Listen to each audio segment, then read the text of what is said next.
저희 집안에도 슬픈 가족사가 있는데요.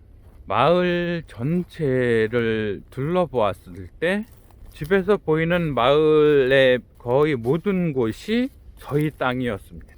동네 한가운데, 동네의 뒷산, 앞산, 옆산 전부 다 저희 땅이었었는데, 그래서 동네 다른 사람들은 동네 밖에 땅들을 갖고 있었죠.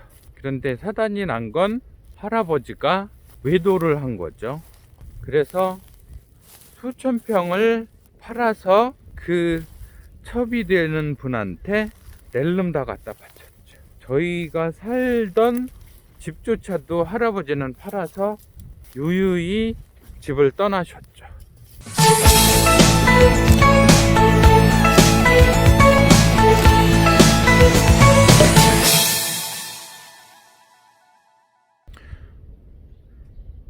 정든 유년 시절의 추억이 가득 담긴 집에서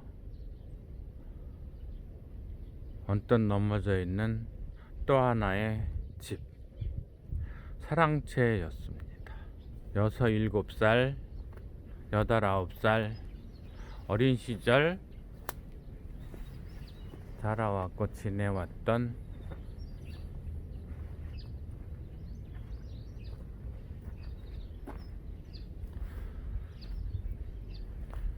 사랑방 문도 보이지 않고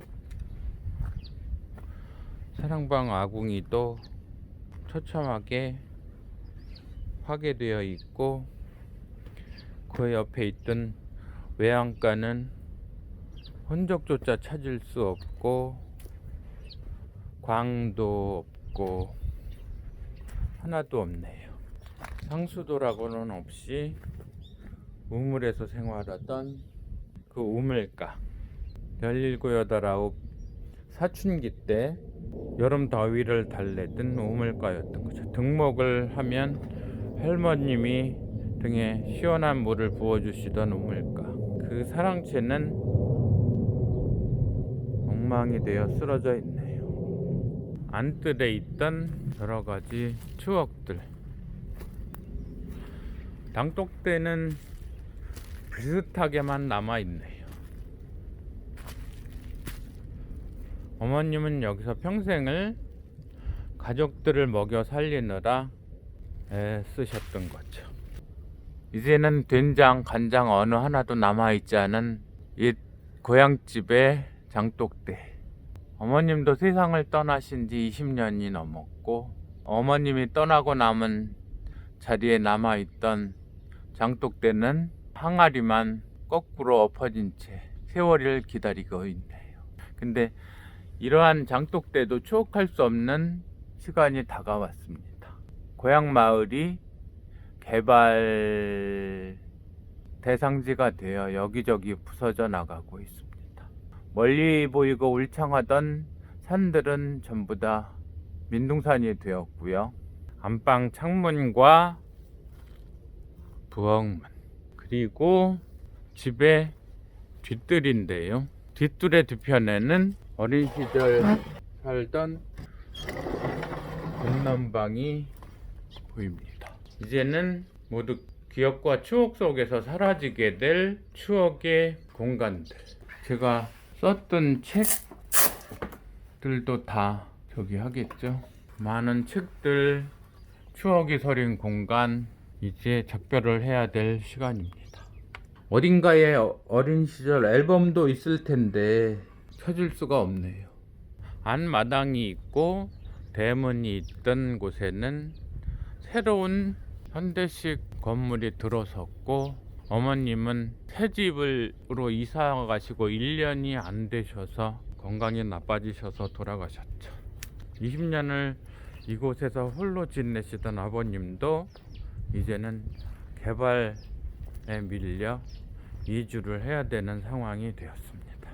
초등학교 시절에 석유 발동기를 틀고 탈곡기를 틀고 벼를 수확하던 마당은 새집이 자리했고, 그 새집도 이제는 어딘가 자취를 감추게 되는 상황입니다. 이제 기억 속에만 존재하는 공간. 배나무 과수원은 아버님이 또 읽으시던 25년 정도 됐을까요? 아버님이랑 저랑은 사이가 참 안 좋았습니다. 저는 늘 제가 아버지가 영조라면 저는 사도세자였다, 그런 생각은 합니다. 왜냐하면 이 집에 과수원이 있고 배가 넘쳐나도록 수확이 되지만 저는 두어 상자 얻어다 먹은 게 전부였죠. 선물이 아니고 저는 구걸을 해서 얻어다 먹었었습니다. 그 배나무 과수원도 다 이제 잘려나가고 저는 영원히 아버님한테 배 선물을 받을 수 없게 됐죠. 건너편 저희 집에서 배나무 밭을 지나 앞집은 저희 친구가 살던 집이었습니다. 지금은 이 친구도 친정 어머님과 이주 보상비를 받고 집을 떠난 상태인 거죠. 이 친구네 집은 굉장히 잘 살던 집이어서, 그러니까 1975년 초등학교 때 이미 자동차형 배터리로 충전을 하다가 집에서 텔레비전을 보던 집이었습니다. 동네 대부분의 집들이 이렇게 현대식이라고 하긴 그렇고 한옥도 아닌 양식집에 머물러 사는 그런 상황인 거죠. 이 친구네 집도 이런 양식집이 된 거는 20년 정도지만 40년, 50년 전에는 한옥집이었었죠. 어린 시절 동무였던 이 친구는 지금 여기에 없습니다. 빈집으로만 남아있는 이 집이 한옥이었던 시절에, 전통 가옥이었던 시절에 저는 이 친구네 집에 굉장히 자주 놀러 왔죠. 앞집이었으니까, 한 동네 앞집이었으니까. 친구는 트로트 노래도 잘하던 친구였고요. 물론 여자친구였습니다. 그런데 한평리시 집성촌이다 보니까 이 친구는 저를 늘 아저씨라고 불렀어요. 친구끼리, 초등학교, 중고등학교 동창인 친구가 아저씨라고 부르면 어색했는데 이 친구도 상당히 심리적 갈등은 했을 거예요. 친구인데 왜 아저씨라고 불러야 되냐 하면, 이 친구네 엄마가 저를 자꾸 도련님이라고 불렀어요. 엄마의 남편, 학렬이 같은 거죠. 그래서 엄마가 도련님 부르니까 이 친구는 저를 아저씨라고 불렀던 상황. 그렇지만 아주 잘 지냈고 특별한 유년 시절의 동무입니다. 감나무가 하나 보이는데요. 원래 이 감나무, 커다란 감나무는 새끼 감나무였고요. 원래 이보다 훨씬 커다란 감나무가 동네에 거의 한가운데 있다시피 했고요. 국민학교 시절에 저희는 이 감나무 아래서 놀았죠.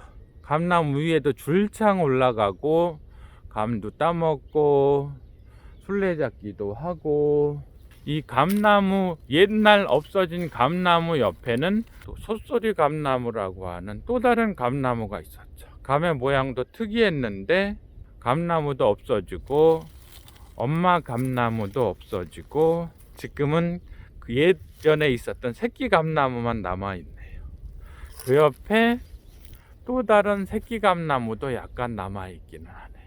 떠나가고 있는 빈자리에 저만 오늘 이렇게 회상의 시간을 가져보고 있게 됩니다. 물론 그 아랫집에도 동무 여자친구가 살았는데 이 친구는 집이 엄청나게 가난했었던 친구였습니다. 그래서 우리랑 학교를 다닌 기억이 없어요. 일찍 출가를 했고, 그래서 유대관계는 없는 그런 친구도, 저희 유년 시절에는 학부모님이 학비를 대주고 학교를 다니게 해주는 것 자체가 굉장히 커다란 은혜 같은 상황이었죠. 우리는 다행스럽게도, 그리고 약간의 프라이드를 느끼면서 학교를 다녔던 기억. 가난과 부모님의 무관심 때문에 학교를 아예 갈 생각조차 못한, 국민학교만 나오면 그걸로 끝이었던 동네 친구들도 있었는데, 어쨌든 우리 부모님은 당연히 학교는 보낸다는 생각으로 저희를 대학교까지는 꾸준히 보내주셨죠. 모두들 떠나고 남은 동네는 휑합니다. 황량합니다. 다 한 동네 마을들이었죠. 저희 집안에도 슬픈 가족사가 있는데요. 마을 전체를 둘러보았을 때 집에서 보이는 마을의 거의 모든 곳이 저희 땅이었습니다. 동네 한가운데, 동네의 뒷산, 앞산, 옆산 전부 다 저희 땅이었었는데, 그래서 동네 다른 사람들은 동네 밖에 땅들을 갖고 있었죠. 그런데 사단이 난 건 할아버지가 외도를 한 거죠. 그 당시에는 첩질이라고 또 얘기를 했었죠. 그래서 수천 평을 팔아서 그 첩이 되는 분한테 낼름 다 갖다 바쳤죠. 저희가 살던 집조차도 할아버지는 팔아서 유유히 집을 떠나셨죠. 그때 우리 아버님이 받으셨을 충격은 굉장히 컸을 것 같아요. 저희 아버님이 나한테 모질게 하는 차별, 무시, 멸시, 그렇게 된 데에는 또 비하인드 스토리가 있죠.